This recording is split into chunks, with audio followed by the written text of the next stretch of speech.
Assalamualaikum warahmatullahi wabarakatuh. Nama saya Mariani. Saya berasal dari lokal R001. Di sini saya ingin mencoba mengupas tentang perusahaan multinasional. Apa itu perusahaan multinasional sendiri? Adalah perusahaan besar yang mempunyai anak-anak perusahaan di berbagai negara, termasuk di negara berkembang. Selain itu, perusahaan multinasional atau multinational corporation atau MNC umumnya didirikan di negara maju, namun ada juga di negara berkembang yang akhirnya mendunia. Contohnya USA, Inggris, Prancis, dan lainnya. Adapun contoh-contoh produk perusahaan multinasional di antaranya adalah Unilever, Nestle, Coca-Cola, kalau makanan itu KFC. Jadi sangat beragam yang masuk ke negara-negara berkembang. Adapun ciri-ciri perusahaan multinasional adalah mempunyai anak perusahaan, yang kedua memiliki visi dan misi yang mendunia, yang ketiga cenderung memiliki kegiatan bisnis tertentu atau manufaktur, yang keempat menempatkan cabang-cabang di luar negeri. Kelebihan perusahaan multinasional adalah dapat menambah devisa bagi negara tempat dia berusaha. Yang kedua mengurangi impor. Yang ketiga modern industri. Jadi perusahaan di mana tempat perusahaan multinasional berada itu mampu memancing atau memancing perusahaan lain agar bisa bersaing, jadi ikut memajukan modern industri. Yang ketiga mendukung pembangunan nasional dan membuka lapangan kerja, jadi mengurangi angka pengangguran di negara mereka membangun perusahaan. Dampak negatif dari perusahaan multinasional adalah hilangnya sejumlah lapangan kerja domestik.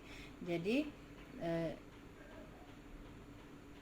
sebenarnya bukan lapangan kerja yang gimana, tapi mengurangi jumlah lapangan kerja yang seharusnya negara tersebut bisa masuk mengurangi pengangguran, tetapi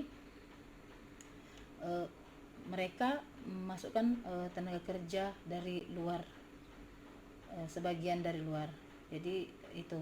Yang kedua ekspor teknologi. Jadi teknologi yang digunakan cenderung teknologi dari negara asal. Yang ketiga kecenderungan pemilihan harga. Jadi mereka biasanya menerapkan harga yang sesuai dengan standar mereka. Yang keempat mempengaruhi kebijakan moneter domestik. Jadi sangat mempengaruhi kebijakan moneter di negara tersebut. Adapun sistem informasi yang digunakan MNC atau perusahaan multinasional saat mengikuti 4 strategis bisnis tersebut adalah sistem informasi global atau GIS.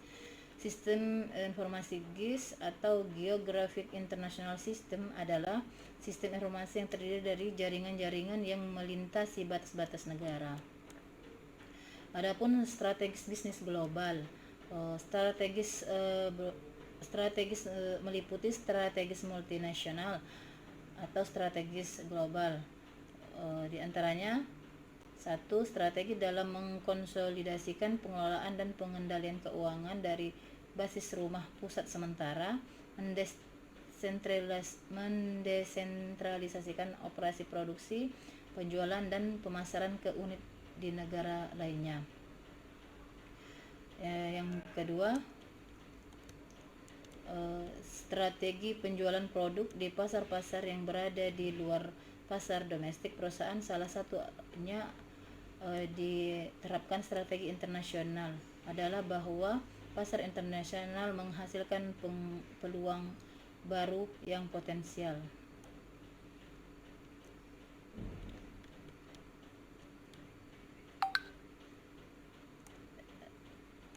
Kalau strategi global, strategi yang mencakup negara-negara dari beberapa wilayah yang berbeda di dunia dan bertujuan untuk mengkoordinasikan upaya pemasaran perusahaan di pasar di negara-negara ini. RUPS tidak selalu mencakup semua negara, tetapi harus berlaku di beberapa wilayah.